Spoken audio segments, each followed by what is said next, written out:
पप्पू यादव की घोर निंदा करते हैं। उन्होंने सनातन का अपमान किया है, उन्होंने साधु संतों का अपमान किया है। पप्पू यादव को सही रूप से देखा जाए तो माफ़ी मांगना चाहिए। हर तरफ उनके खिलाफ एफआईआर दर्ज हुई है, वाराणसी में दर्ज हुई है, मथुरा में दर्ज हुई है, दिल्ली में दर्ज हुई है। हर तरफ उनके तरफ हो रही है क्योंकि उन्होंने ऐसा कार्य ही किया है, पूरे सनातन का अपमान किया है। और इसके अलावा सनातन धर्म में जो इन्होंने अपमान किया है पप्पू यादव जी, ये एकदम घोर निंदनीय है।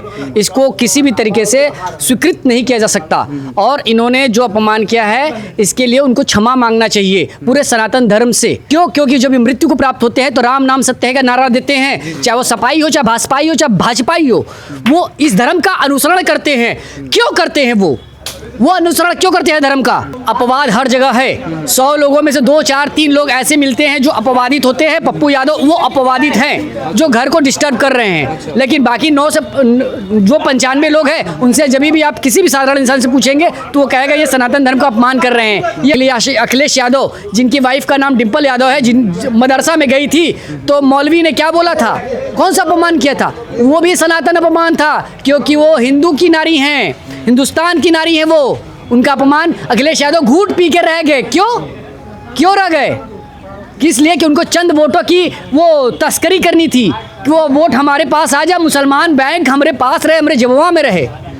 इस ड्रामे को करने के लिए अखिलेश यादव और राहुल गांधी ये जितने होते हैं ना, चोर मौसेरे भाई, सुना है आपने?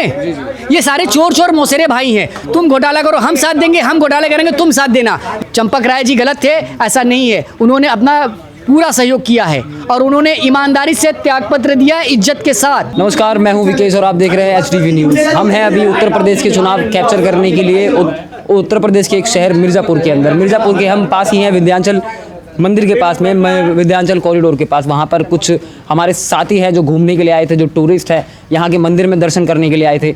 उनके पास हम आए हैं बातचीत करने के लिए। पप्पू यादव ने जो सदन के बाहर किया उसको लेकर हिंदुओं के अंदर जो है वो क्या भावना है, क्या हिंदुओं की भावनाएं उससे आहत हुई हैं, क्या हिंदुओं के अंदर नाराज़गी जो है वो देखी जा रही है, ये चीज़ें जानने के लिए हम आए हैं इन लोगों से बात करने के लिए। नमस्कार भैया, आपका नाम क्या हुआ? नवीन कसेरा। कहाँ से हैं आप? वाराणसी से। अच्छा सर, जैसा कि आपने देखा कि संसद के बाहर पप्पू यादव या समित विपक्ष ने जो साधुओं का चोला पहनकर जो नाटक किया, उस चीज़ को उत्तर प्रदेश के हिंदू जो है वो किस तरीके देख पा रहे हैं? हम देखिए, पप्पू यादव की घोर निंदा करते हैं। उन्होंने सनातन का अपमान किया है, उन्होंने साधु संतों का अपमान किया है। हमारे भारत के अंदर में भगवा चोला पहन के इस तरीके से संसद के बाहर उनको उपयोग करना ही नहीं चाहिए। उनको विरोध करने का बहुत सारा मार्ग था जो विरोध कर सकते थे। उन्होंने पूरी तरीके से सनातन धर्मियों का अपमान कर दिया, पूरे साधु सन्यासियों का अपमान किया है। उसके मतलब हर हिंदू जो हिंदू होगा वो उनका निंदा ही करेगा। क्या पप्पू यादव के ऊपर और समेत पप्पू यादव के ऊपर उत्तर प्रदेश हो, झारखंड हो या बिहार हो या दिल्ली के जहांगीरपुरी से काफ़ी सारी FIR जो है वो दर्ज हो रही है, क्या पप्पू यादव के लिए माफ़ी मांगनी चाहिए पूरे सनातन धर्म से? पप्पू यादव को सही रूप से देखा जाए तो माफ़ी मांगना चाहिए। हर तरफ उनके खिलाफ FIR दर्ज हुई है, वाराणसी में दर्ज हुई है, मथुरा में दर्ज हुई है, दिल्ली में दर्ज हुई है। हर तरफ उनके तरफ हो रही है क्योंकि उन्होंने ऐसा कार्य ही किया है, पूरे सनातन का अपमान किया है, पूरे साधु सन्यासियों का अपमान किया है। उनको खुद खड़े होकर माफ़ी मांगना चाहिए। तो जहाँ तक की बात हो रही है कि विपक्ष की आवाज़ उठाने की, विपक्ष के सवाल उठाने की, आपके लिए सवाल उठाने की पूरी आज़ादी है, बट ये एक धर्म के मतलब टारगेट करना, ये आपके लिए कहाँ तक सही लगता है? देखिए, हमारे पास सरकार के बात पहुंचाने के लिए बहुत सारे मार्ग है और ज़रूरी नहीं है कि हम गलत तरीके का प्रयोग करें या सही तरीके का, मगर हम सही तरीके से जाएंगे। हर चीज़ आंदोलन नहीं होता है। आप सरकार के पास टाइम मांगिए, सरकार को अपनी बात पहुंचाइए। आप 500-1000 लोगों को मिसगाइड करके बच्चों को धरने पे बैठ जाते हैं, आंदोलन करते, ये कोई रास्ता नहीं है, कोई विकल्प नहीं है। सरकार हमारे साथ खड़ी है, पूरे हिंदुओं की सरकार है ये, चाहे प्रदेश की सरकार हो चाहे केंद्र की सरकार हो। प्रधानमंत्री जी 3 बार हमारे इंस्टाग्राम पे आ चुके हैं बच्चों के लिए, क्योंकि बच्चे मिसगाइड हो रहे हैं। नमस्कार सर, आपका नाम क्या हुआ? रविंद्र जी, आप इस पूरे किस्से के लिए किस तरीके से देख पा रहे हैं? संपूर्ण रूप से देखा जाए तो हमारे प्रशासक तो अपनी तरीके से अपने कर्तव्य को वो पूरा कर ले रहे हैं, लेकिन जो प्रशासन के नीचे के लोग हैं, कहीं न कहीं वो भी दोषी हैं। और इसके अलावा सनातन धर्म में जो इन्होंने अपमान किया है पप्पू यादव जी, ये एकदम घोर निंदनीय है। इसको किसी भी तरीके से स्वीकृत नहीं किया जा सकता और इन्होंने जो अपमान किया है इसके लिए उनको क्षमा मांगना चाहिए पूरे सनातन धर्म से। ये सनातन धर्म सिर्फ बीजेपी की ही नहीं है, सभी के लिए है। क्यों? क्योंकि जब मृत्यु को प्राप्त होते हैं तो राम नाम सत्य है का नारा देते हैं, चाहे वो सपाई हो, चाहे भाजपाई हो, चाहे भाजपाई हो, वो इस धर्म का अनुसरण करते हैं। क्यों करते हैं वो अनुसरण क्यों करते हैं धर्म का? इस धर्म का अनुसरण क्यों करते हैं जब उस धर्म का अपमान वो कर रहे हैं? तो ऐसे धर्म को वो क्यों अनुसरण कर रहे हैं? ये उनसे पूछा जाए।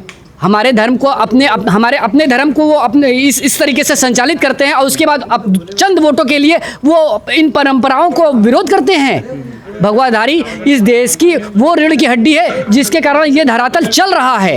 यही नहीं, पूरे दुनिया में आप उठाकर इतिहास देख लीजिए, सबसे पुराना सनातन है।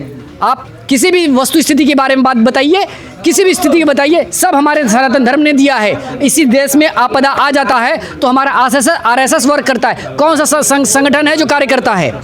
अब बताइए, किसी भी तरीके कोई भी मुद्दा उठाइए, करप्शन इस समय तेज हुआ है, पुलिस प्रशासन इस समय थोड़ा सा करप्टेड हुआ है, बिजली डिपार्टमेंट में भी करप्शन है, कुछ चीज़ों की खामियां है, लेकिन प्रशासक अपने तरीके से काम कर रहा है। लेकिन अधिकारी वर्ग, नौकरशाही वर्ग कहीं न कहीं इनका शोषण कर रहा है, कहीं न कहीं उनका दुरुपयोग हो रहा है, तो उसके खिलाफ भी संगठित किया जा रहा है डिपार्टमेंट को और योगी जी इसके लिए कार्यरत हैं। तभी ढेर सारे आईएएस ऑफिसर पकड़े जा रहे हैं, उनके घर से घूसखोरी के पैसे बरामद हो रहे हैं। इसमें कई लोगों की संलिप्तता है और इस तरीके से देखा जाए तो योगी जी सब काम संपूर्ण तरीके से श्रेष्ठता की दृष्टि से कर रहे हैं। लेकिन इसके लिए हम सबको जागरूक होना होगा, हमें कसम खानी होगी कि हम किसी को भी घूस नहीं देंगे। हम किसी एक सवाल से रखना चाहूँगा, जैसे कि आपने कहा कि योगी जी जो है वो कार्रवाई कर रहे हैं, जब ये मुद्दा चंदा चोरी वाली बात जो है वो सुप्रीम कोर्ट तक पहुंच गई है, एसआईटी का गठन जो वो हो गया है, कार्रवाई चल रही है, तो विपक्ष के लिए ये सब ढोंग करने की क्या ज़रूरत थी?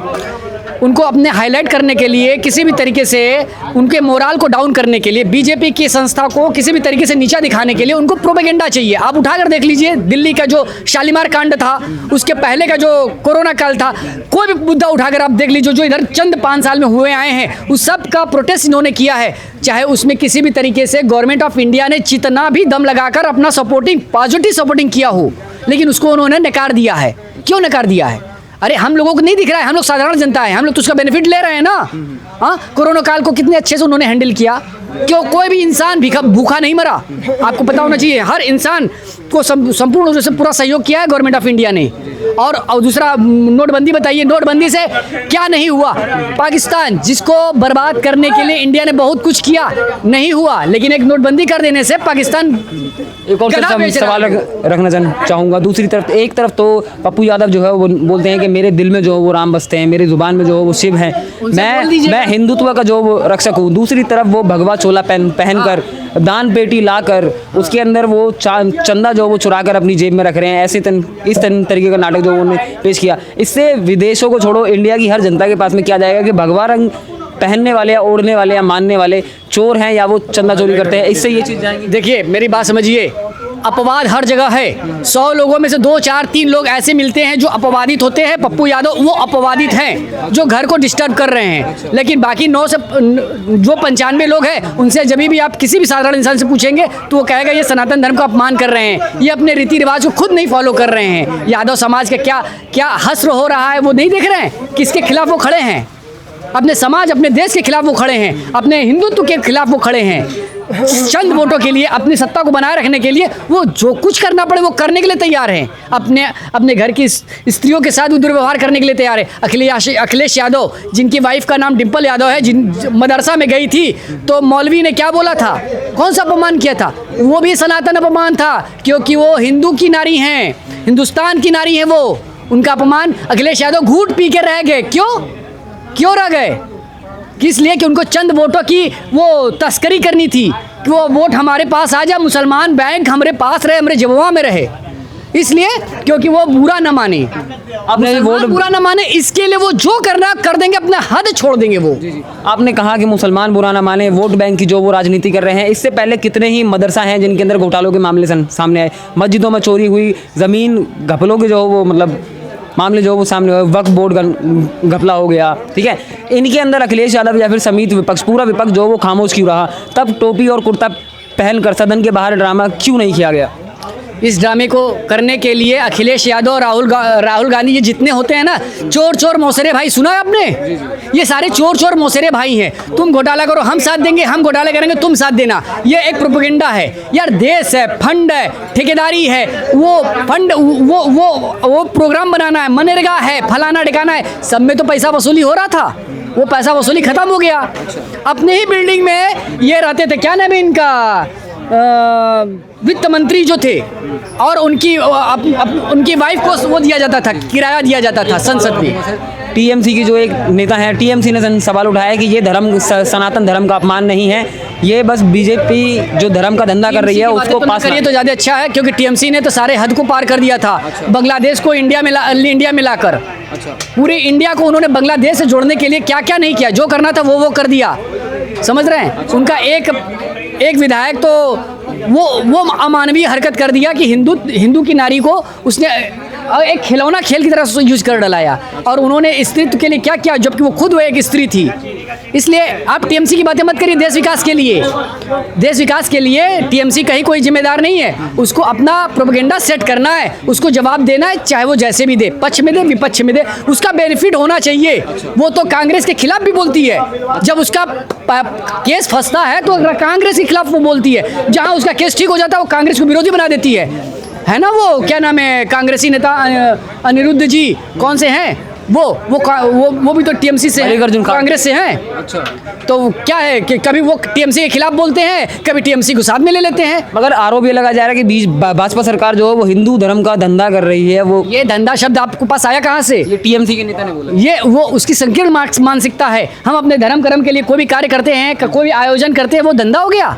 वो एक प्रायोजन हुआ, एक आयोजन हुआ, जिसके लिए हम अपने कर्तव्यों को निर्वाह करते हैं, उसके लिए हम अपने काम को करते हैं। हम अपनी बेटी और अपने बच्चों को, अपने बहनों की शादी करते हैं। वो जो हम लोग धर्म के लिए खर्च करते हैं ना, वो कोई धंधा नहीं है। वो एक साधारण एक ऐसी प्रक्रिया है जो हर सनातनी हिंदू करता है। और ये धर्म को धंधा से न जोड़े। हम मंदिरों में जाते, चढ़ावा चढ़ाते अपनी श्रद्धा और अपनी आस्था से, और वही देश विकास में लगता है। ऐसा नहीं है कि उसका गलत दुरुपयोग होता है।